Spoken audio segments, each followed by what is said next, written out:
Saksihan ngayong gabi, bago sa saksi, halos 170 million pesos na halaga ng umano'y shabu na diskubreng palutang-lutang sa dagat sa Ilocos Norte. Dating Pangulong Rodrigo Duterte, ipatatawag sa Kamara kaugnay ng drug war. Dating Pangulo at dalawa niyang anak, plano raw tumakbo sa pagkasenador ayon kay Vice President Sara Duterte. Halos 4,000 customer ng Maynilad sa Caloocan, makatatanggap ng rebate o balik bayad. Van, nagpasirko-sirko sa Quezon. Mga pasahero, kumusta ang lagay? Korean girl group na 21, may comeback nga ba? At batang namamasyal, napamano kay Cinderella?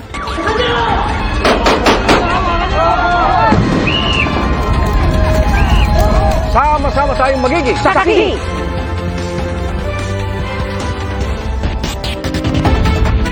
Mga kapuso, kapapasok lang na balita, inararo ng isang truck ang 12 sasakyan sa C5 ngayong gabi. Nawala naman ng preno ang truck ayon sa MMDA. Dahil dyan, mabigat ang daloy ng trapiko sa lugar. Ang iba pang detalye, abangan mamaya. Bago pa rin sa saksi, halos 170 million pesos na halaga ng shabu ang natagpo ang palutang-lutang sa dagat sa Badok, Ilocos Norte. Ayon sa 4 na mangingisda, pauwi na sila nang matagpuan ng isang sako. Nang buksan, 24 na bloke pala ng shabu ang nasa loob at nakabalot sa Chinese tea pack. Agad nila itong dinala sa barangay na siyang nag-turnover sa mga pulis. Posibleng tumakbo sa pagkasenador sa 2025 si dating Pangulong Rodrigo Duterte at dalawa pa niyang anak ayon kay Vice President Sara Duterte. Sa gitna nito, iimbitahan ng dating Pangulo at si Senator Bato de la Rosa sa pagdinig sa Kamara kaugnay ng drug war. Saksi, si Tina Panganiban Perez. Sa pagharap nila sa pagdinig sa Kamara, emosyonal na nagkwento ang ilang namatayan ng kaanak sa drug war ng Administrasyong Duterte. Wawa ng mga anak ko yun, Lolo. Mabait yung anak ko. Sinisigaw po siya, aray, aray. Nangihingi siya ng tulong. Wala po kaming magawang mga anak niya. Pagkakaalam ko po, nagkamali sila ng bahay na pinasok kasi may pangalan silang hinahanap. Iimbitahan na ng komite sina dating Pangulong Rodrigo Duterte at dating PNP Chief at ngayon Senador Bato de la Rosa. Pati si dating Senadora Laila de Lima na nagsimulang mag-imbestiga ng extrajudicial killings noon pang chairperson siya ng Commission on Human Rights. Kinukuha pa namin ang panig ng dating Pangulo at ni De La Rosa pero wala pa silang tugon. Ang dating Pangulo, plano raw tumakbo sa pagkasenador ayon kay Vice President Sara Duterte. Gayon din ang mga kapatid niya na sina Davao City 1st District Representative Paulo Duterte at Davao City Mayor Sebastian Duterte. Sabi ni VP Sara, ito ang napag-usapan nila ng kanyang ina. Lahat sila raring na tumakbo Si PRD, Senator, yung kuya ko, si Paulo Duterte, yung congressman ngayon, Senator, si Sebastian Duterte. At ang napag-uusapan daw nilang tatakbo bilang presidente sa 2028 elections, Ang ingon sa ko ang mamang akong mahmod ko no, dagan ko presidente. si VP Sara naman, posible umanong bumalik bilang alkalde sa Davao City. Ang ingon sa ko ang mama, mabalik daw ko sa Davao nga mayor. Kailan ka public sa Davao, mayor? Pag-uusapan namin. Tila iniwasan naman ng bise ang tanong kung siya na ba ang mukha ng bagong oposisyon, gaya ng sinabi ng dating opisyal ng Duterte administration. In effect, political opposition na yun, Sa ngayon, sir, nakatutok tayo sa transition ng Department of Education from me to the new secretary, and after that, pag-uusapan namin sa Office of the Vice President, paano pa hanapin yung mga underserved communities natin para magsuporta kami sa iba't ibang opisina ng gobyerno para pagbigay ng mga proyekto. Tinanong din ng bise tungkol sa sugat sa kanang bahagi ng kanyang leeg, nakita sa ilan niyang public appearance.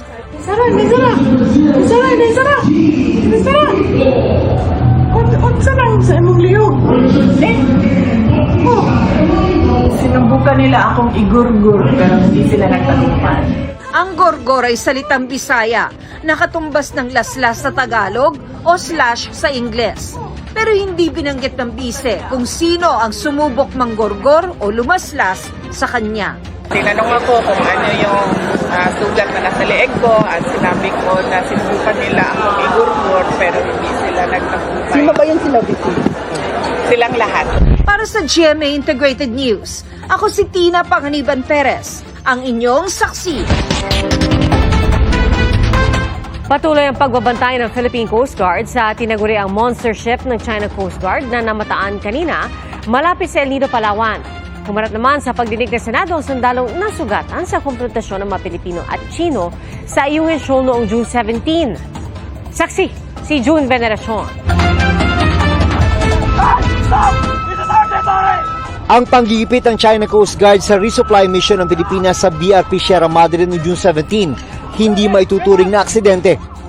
Para kay Seaman First Class Underwater Operator Jeffrey Facundo. Si Facundo ang sundalong sugatan at nilapatan ng first aid sa video ito mula sa Armed Forces of the Philippines. Intentional, ma'am. Intentional yung pagbangga, pagbutas, pagsira. Sa unang pagkakataon, isinalaysay ni Facundo sa pagdinig ng Senado ang mga nangyari ng June 17. Bandang alas 8 ng umaga, dumating sila sa Ayungin Shoal at makaharap ang 8 rigid hull inflatable boat, kabilang ang isang aluminum boat ng China Coast Guard. Pagkarating po nila agad, wala na pong warning, diniretso na yung pagbangga po. Kabilang rib, ma'am, sila, inaana na ma'am, binabangga na tapos tinutusok na yung mismong tube ng yung mga nakatali, yung tali na tinali sa Sierra Madre po, pinagpuputol po nila. Pero hindi naman pumapayag yung tropa, ma'am, na putulin nila. Kaya yun, ma'am, nagkaroon na ng konting labanan nun. Pero wala tayong armas na gamit. Ikinuwento ni Facundo kung paano siya nasugatan sa gitna ng gulo. Yung rib ng kalaban, ma'am, dito sa kaliwa. Umangat po, ma'am. Pumatong sa rib natin.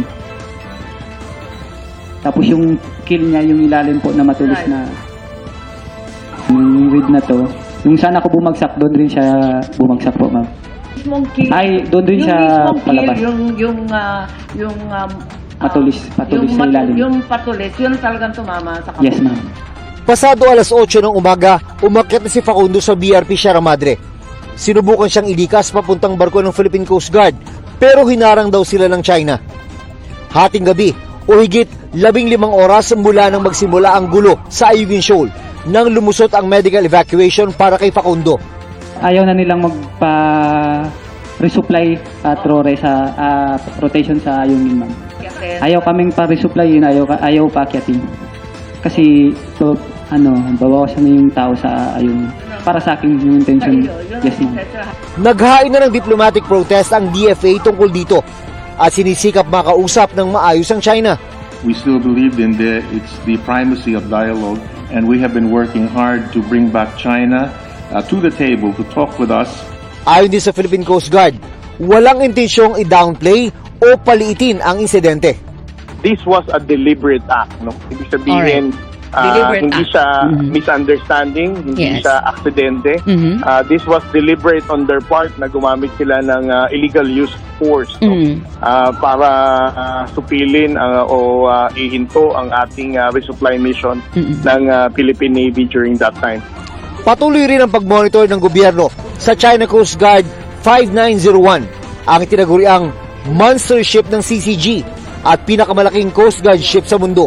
Sa haba ng barko, lagpas kalahati lang ang pinakamalaking barko ng PCG na BRP Teresa Magbanwa. Sa monitoring ng PCG sa barko, gamit ang Dark Vessel Detection Technology mula sa Canada, namataan ito ngayong araw 37 nautical miles lang mula El Nido, Palawan. We still consider this as alarming dahil papalapit siya ng, if you're going to look at the trail, no? Tinumbok niya tong malapit-lapit na distansya at 37 nautical miles. So the Philippine Coast Guard still monitoring these vessels. At kung patuloy na lalapit pa siya, the Philippine Coast Guard will be deploying our Coast Guard vessels to interdict itong China Coast Guard monster ship na to. Ayon sa PCG, June 19 pumasok sa Exclusive Economic Zone ng Pilipinas ang barko at umikot sa mga isla at bahura ng Kalayaan Island Group. Isa sa dinaanan nito, malapit sa BRP Sierra Madre sa Ayungin Shoal. It's only to show their flag, no? The mere fact na kinukross niya ang lahat ng exclusive economic zone ng Southeast Asian countries to include Vietnam, Indonesia, and even Malaysia, at ngayon Pilipinas, I think that's the only main objective of this China Coast Guard vessel. Para sa GMA Integrated News, June Veneracion ang inyong saksi. Patay ang isang lalaking natrap sa nasunog na paupahang bahay sa San Pedro, Laguna. Ayon sa Bureau of Fire Protection, family driver siya ng may-ari ng nasunog na bahay. Ayon pa sa BFP, posibleng nagsimula umano ang apoy sa niluluto ng biktima na nakatulugan umano niya. Sinubukan pa raw siyang ligtasin ng kanyang mga kasama sa bahay at gisingin ang biktima na nooy lasing. Pero hindi na siya nakaligtas o hindi na nailigtas sa mga kasama dahil malaki na ang apoy.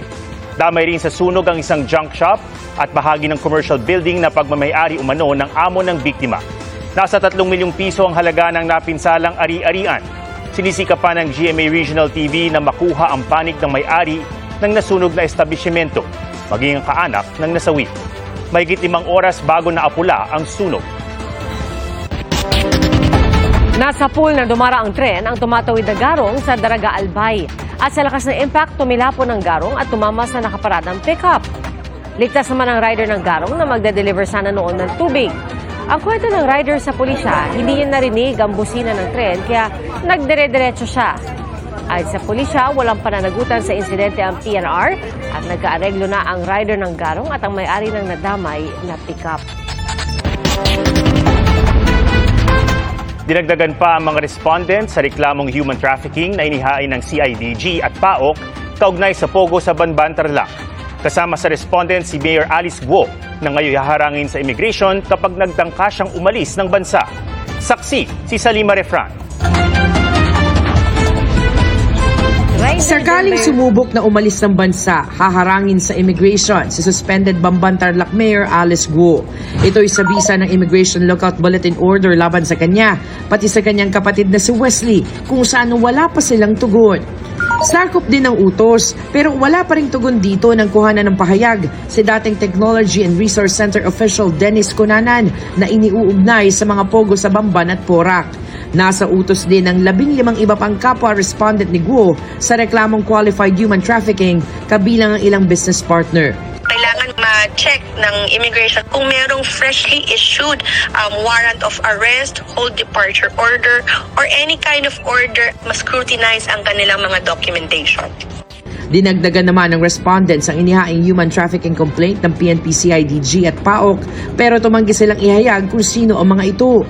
Samantala, ibinasura ng Ombudsman ang apela ni Guo sa 6 na buwang preventive suspension laban sa kanya. Sabi ng Ombudsman, may sapat na basehan para sabihing malakas ang ebidensya laban kina Guo at 2 iba pang suspendido. Hindi raw may tatanggi ang business interest ni Guo base sa mga nakalap na dokumento at nakapag-operate ang Pogo sa Bamban dahil sa permit na binigay niya at ng munisipyo. Banta raw ang pananatili sa pwesto ni Guo at 2 pang kasama sa mga posibleng saksi at mga dokumento sa kaso.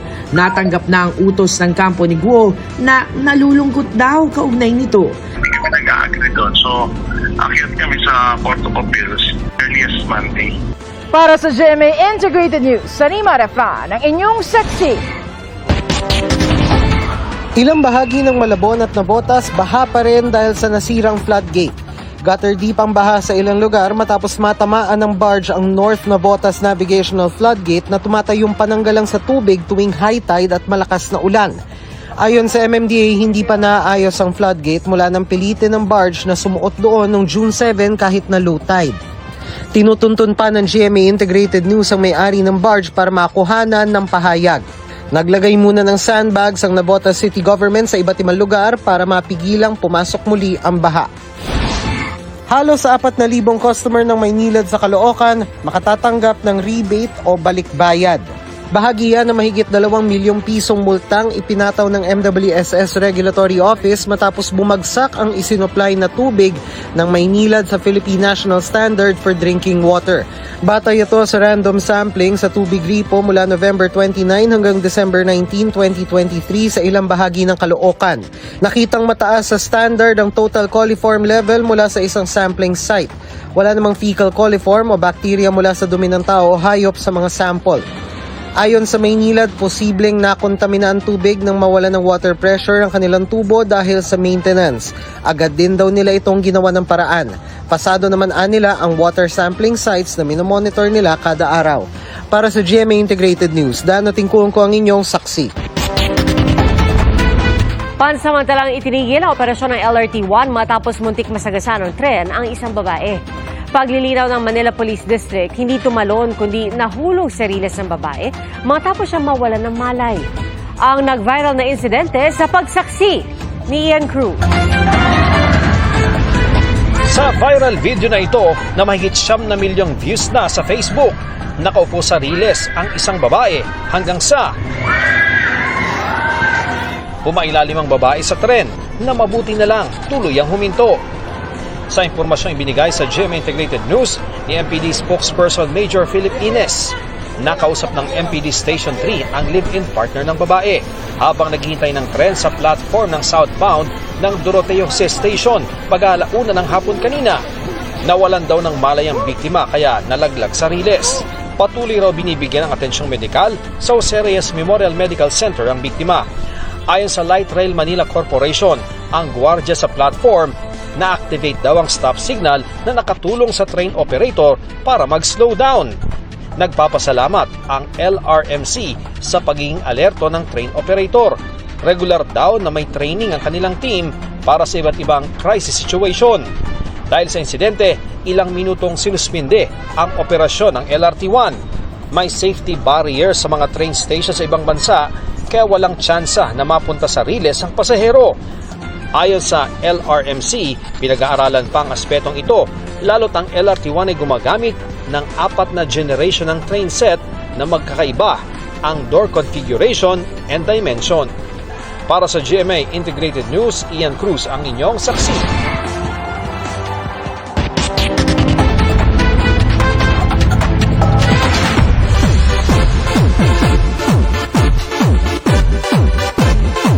Hot topic ngayon kung magkakaroon na ba ng reunion comeback ang iconic K-pop group na 21. At si Heart Evangelista spotted with international music artists Ellie Goulding at Avril Lavigne. Ating saksihan. Queens spotted this Paris Fashion Week. Looking fabulous si global kapuso fashion icon Heart Evangelista kasama ang singer-songwriters na sila Ellie Goulding at Avril Lavigne. Elegante si Heart in her gold rose metal and crystal top habang nanonood ng fashion show para sa isang luxury brand. Nakachika pa niya si Ellie while on front row. Are you ready for the time of your life? Magbabalik Pilipinas ang R&B superstar na si Neo for his Champagne and Roses tour. Sana you're not so sick of love songs dahil this October na yan. Ilan sa hit songs ni Neo ay ang Miss Independent, Closer at iba pa. To anyone is ready to come back home? Ayon sa Korean media, usap-usapan na nag-meeting ang 4 members with an executive producer tungkol sa kanilang possible reunion. Kinumpirma naman niya ng YG Entertainment pero wala namang idinagdag na detalye. Last May sinelebrate ng grupo ang kanilang 15th anniversary. Para sa GMA Integrated News, Nelson Canlas ang inyong saksi. May sagot si dating Senadora Laila de Lima sa tanong kung gusto niya bang makita sa kulungan si dating Pangulong Rodrigo Duterte. At ang dating Presidential Counsel ni Duterte na si Salvador Panelo, tinawag naman na grave error ang pagpapawalang sala kay de Lima. Saksi, si Sandra Aguinaldo. Hulihin niyo na ako ngayon! Kung yan naman talaga gusto niyo, ikulong niyo na ako ngayon!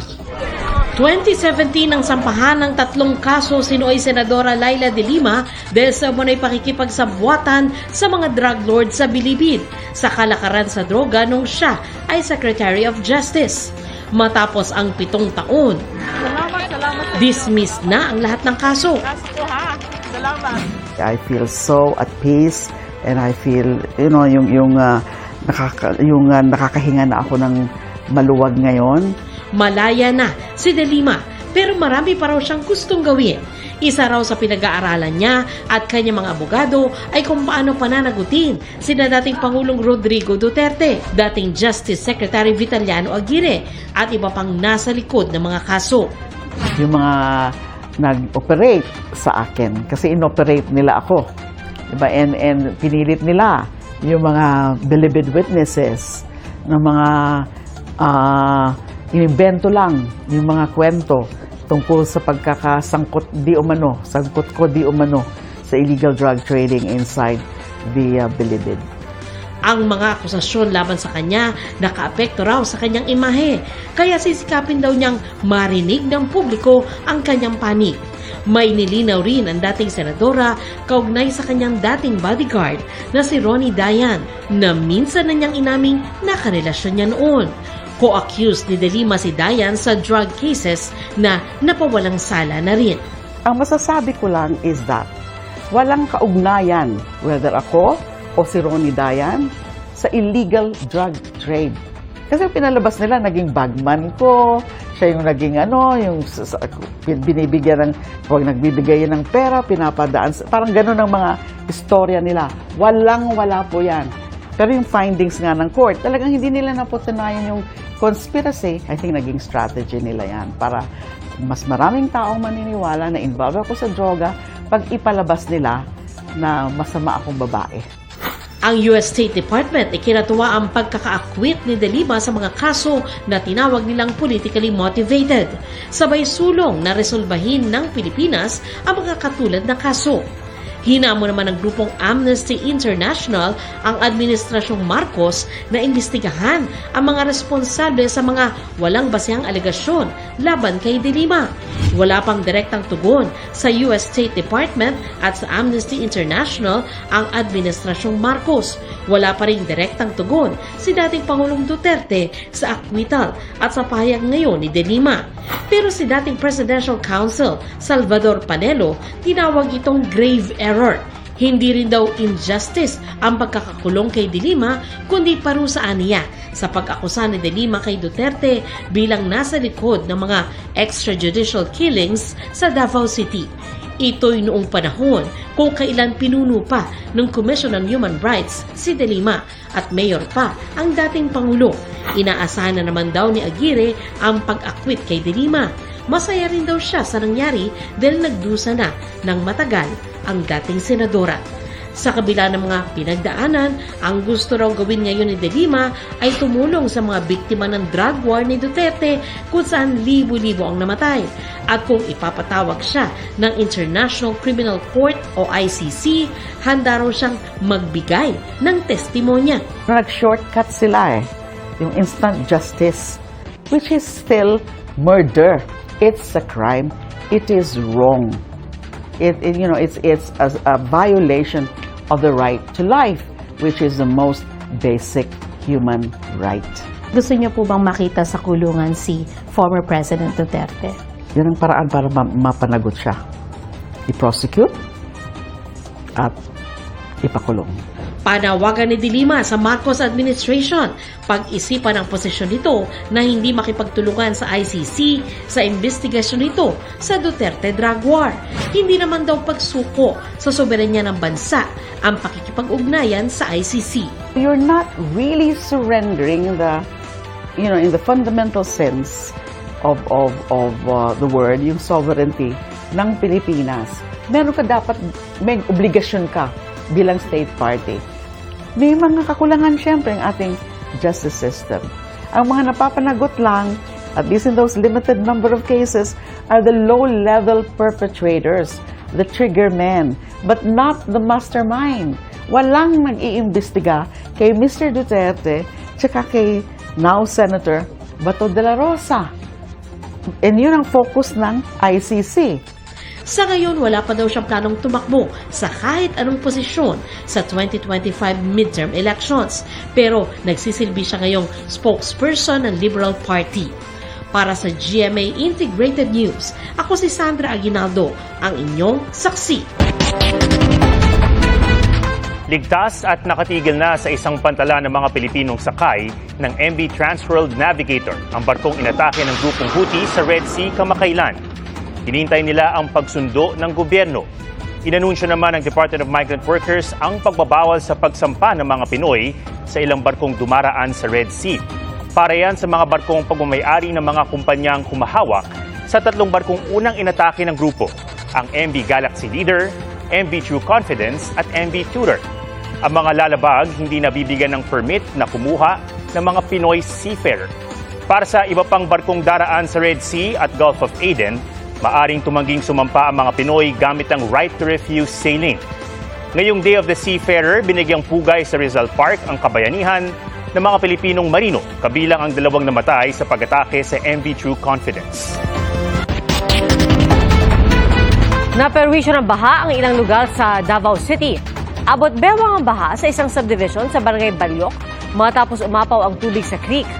At sa Barangay Bangkas Heights naman, halos hindi na matanaw ang tulay sa pagragasan ng tubig. 3 pamilya ang inilikas doon at sa tala ng CDR-RMO, 2 barangay pa ang naapektuhan ng baha. Nagka-landslide rin sa Mulabe, Zamboanga del Sur matapos ang malakas na buhos ng ulan.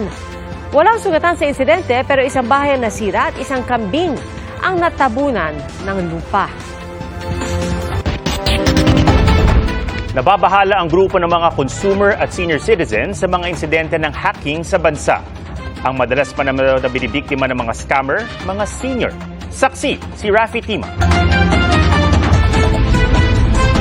Nagsimula sa mga government agencies. Ngayon, mga pribadong kumpanya naman ang sunod-sunod na biktima ng data breach at hacking.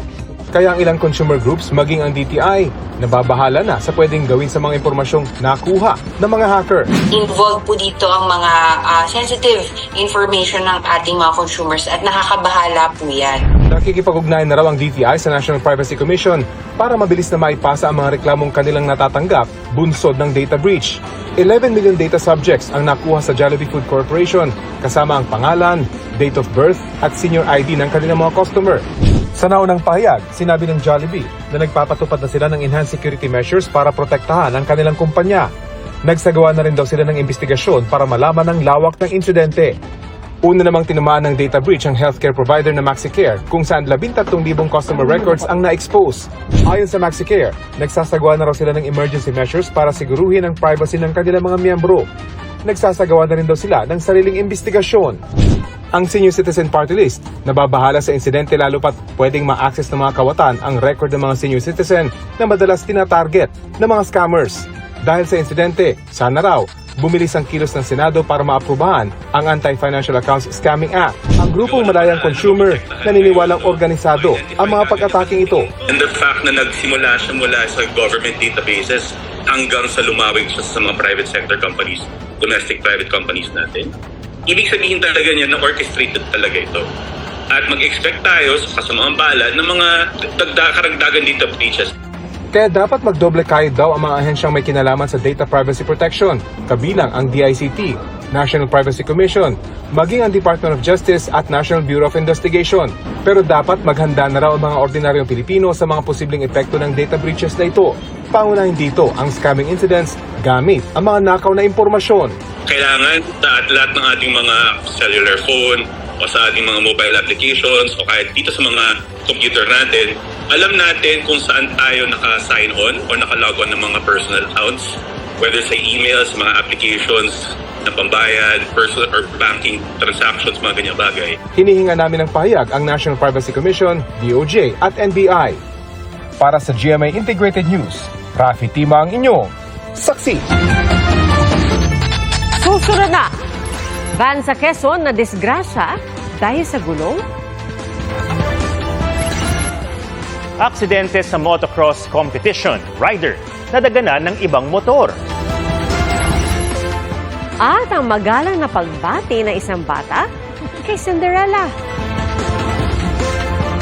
Magbabalik ka! Saksi!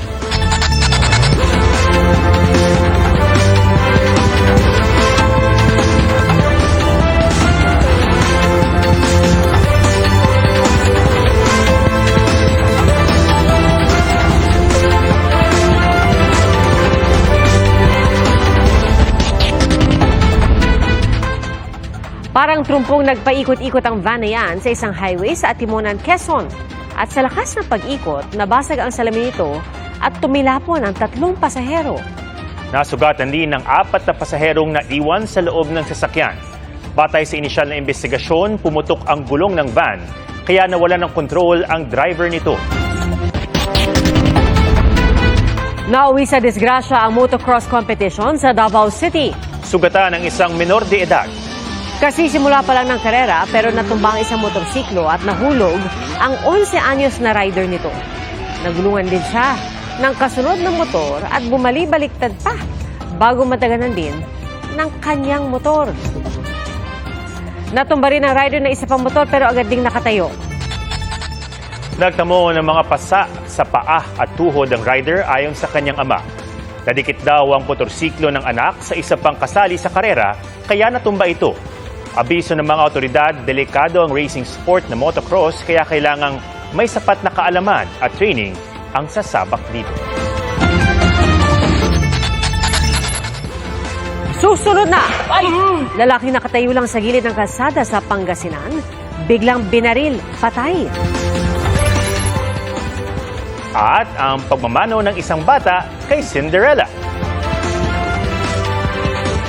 Magbabalik ka! Saksi!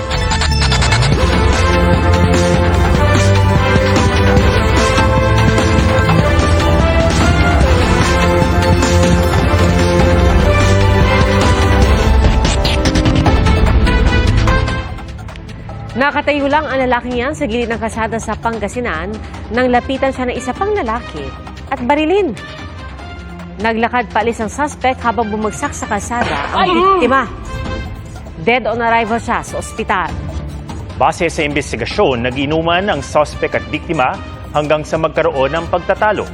Tukoy na ng pulisya ang pagkakakilanlan ng suspect at patuloy ang ginagawa nilang follow-up para maisampa ang kaso.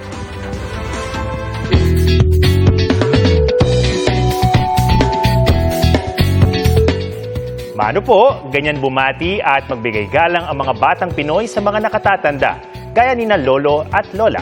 At ang isang batang Filipino-Korean na pamano rin kay Cinderella nang makita niya ito sa Disneyland. At isaksihan.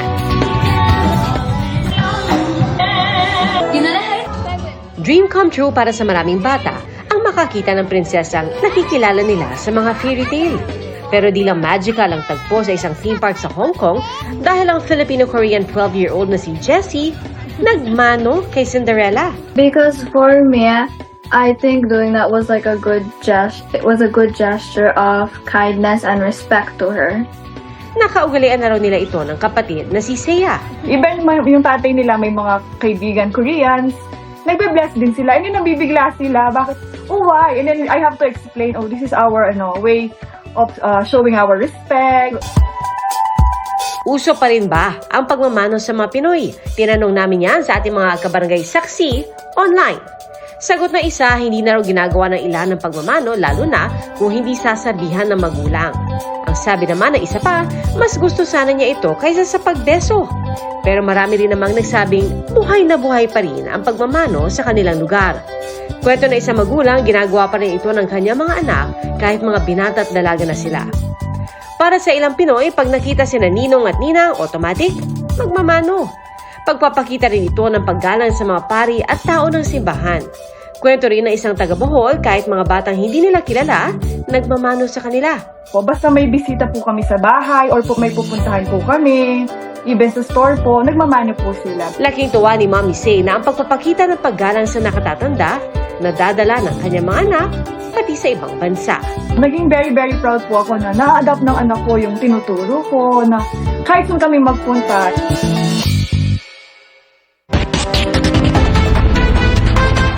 Update po tayo kaugnay ng pag-araro ng truck sa ilang sasakyan sa Taguig.